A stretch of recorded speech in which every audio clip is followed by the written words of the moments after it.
Bismillahirrahmanirrahim. Ya saya ulang lagi ya, jadi ini supaya sampean tahu. Jadi, tapi kalau kefasikan itu yang mutaadiyah tadi yang saya kayak enggak bojone orang yang membunuh, kamu nggak boleh ngendikan yang lunak, harus keras. Meskipun kita tetap ingin dia tobat tentu ya, tapi hukumnya harus keras. Makanya Nabi keras, kamu menzinai 10 wanita yang tidak bersuami dengan satu menzinai istri orang, itu dosanya berlipat-lipat satu orang atau satu zina yang istrinya orang. Tentu Nabi pun ada kualifikasi karena tidak mungkin. Taruh saja misalnya Yun Sewu ya, naudzubillah ya. Orang menzinai lonte ini kan profesional. Haknya kan hanya hak kuwo. Kamu yang hanya melanggar itu hak kuwo. Kamu melanggar aturannya Allah. Tapi kalau menzinai istrinya orang, apalagi orang ini merasa istrinya ini afifah apa? Afifah itu apa Jawa? Gak mau zina lah Pak afifah. Kayak apa? Jadi bojone pamit ning mall karena suaminya mau afifah disilai mobil digawani ATM. Terus boleh demenan. Kayak apa mangkel mobil diganggu fasilitas dari suaminya? Kayak apa? Makanya Nabi jelas ngendikan dosa besar itu antuzania bihalilati jari. Kamu menzinai istri orang. Istri orang pun di kelas-kelaskan, terutama istrinya tetangga. Ada urutannya. Jika kalau seperti ini Nabi tegas sampai misalnya Nyon Sewu ada hukum rajam. Saya pernah dalam Bahsul Masail ditanya, Gus, rajam itu kan jahat, masa orang dibunuh gini-gini karena zina? Saya jawab, oke, kita dalam Islam Indonesia nggak ada rajam. Tapi Allah selalu mempertontonkan kematian yang sama. Ini hujjatullah. Misalnya begini, saya tanya, andai kan ada hukum rajam tegas, mungkin satu Indonesia yang kena rajam itu nggak sampai 100, nggak sampai 10 kan? Karena syaratnya harus ada saksi 4 sing nginceng. Tuh iku ae kudu roh detail mlebune alat kelamin ning vagina. Atek roh kelonan tok ora cukup. Aku wis roh ning dhuwure tetep ora iso dalam hukum Islam. Kudu roh alat kelamine lanang mlebu ning vaginane cawe itu. Kan ra ngarah roh. Terus rohe papat kudu bareng. Ada gentenan yo ora ndak diterima. Terus parahe meneh saksi papat iki kudu adil. Atek pegaweane nginceng yo ora adil. Jadi kemungkinan tercapai rajam kan ada saksi 4 yang melihat langsung alat lelaki kelamin masuk di vagina. Terus wong iki gak fasik, termasuk fasik sing pegawai ade. Misalnya sini Mustafa Adil, lo kok nganti roh, lo pengen lo soleh sing ngencengan. Nah, kemungkinannya, oke. Berarti yang kira-kira yang kena rajam itu hanya 10. Bandingkan tanpa hukum Islam kayak di Indonesia, yang mati karena cemburu berapa? Ini bukti bahwa hukum Islam itu benar. Kita membiarkan hukum zina seperti ini di Indonesia. Tapi gara-gara cemburu, istri membunuh suami, suami membunuh istri, pasangan muda membunuh pasangan selingkuhannya macam-macam. Gara-gara perzinaan wong ape zina terus wedoke ngomentari Mas piro ngadus sing lanang tersinggung ditekek mati. Nah ini kita harus dengar ini supaya kita jadi tambah iman. Ternyata tidak ada hukum Islam yang katanya mereka kejam rajam. Ternyata hukum yang dibiarkan liar lebih kejam karena cemburu membunuh, karena tersinggung sama pasangan lontenya membunuh. Kan natijanya sama-sama menghilangkan nyawa. Maksud saya yang ngaji saya tak kasih tahu. Oke, kita tidak pakai hukum rojam, tapi Anda harus tetap tahu di luar hukum rojam toh lebih sadis. Itu kan ada yang di Surabaya itu mati jadi dilebokno tabung LPG jadi semen. Gara-gara demenan wedok, konangan terus ambek istrinya yang tua itu karena lebih kaya. Nyewa preman dipateni dan dimutilasi macam-macam. Coba kalau kematian-kematian di TV rata-rata kan pasangan selingkuhan. Artinya kita seneng ya, seneng artinya gini. Orang-orang itu yang mengkritik rajam katanya tidak manusiawi, sebagian LSM itu kalau mengkritikan seperti itu. Ternyata yang dibiarkan di luar tanpa hukum rajam lebih ngeri. Rajam itu lebih prosedur karena tadi syaratnya harus saksi 4 menyaksikan langsung. Mungkin enggak? Video ra iso diedit. Ra oleh foto momennya, video enggak bisa. Bisa di Wong Kanjeng Nabi dibantah bolak-balik sampai sahabat. Ya gara-gara Nabi itu kan saking apike wong. Sahabat ya saking mangkele wong. Ya Rasulullah, aro'aita law anna rajulan wajada indam ro'atihi rajulan wa qad kana kadza wa kadza disebutno. Ya Rasulullah, misale ana wong lanang. Pertamane takok law. Ana wong lanang mulai mergo ibojone iku ning dhuwure wis ana wong lanang liya. Madza af'al. Terus kula sing dilakoni tiyang niku madza yaf'al dilakoni napa? Nabi cek jawab, yo al-bayyinah wa ila khudda ala dzuri.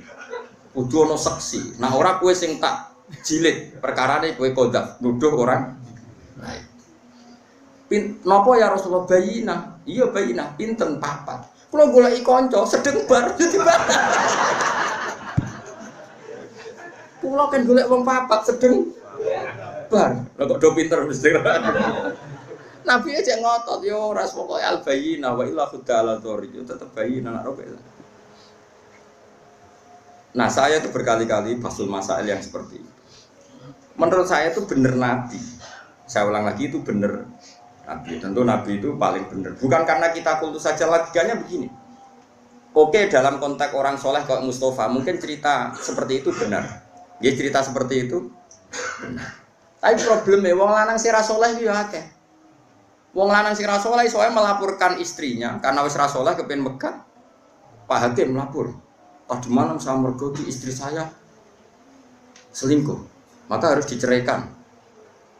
Kalau hakim itu menerima semua orang, nanti semua orang kalau mangkel istrinya akan menuduh istrinya zina. Dan kalau hukum Islam ditegakkan, semua yang tertuduh zina dirajam, entek wong wedok.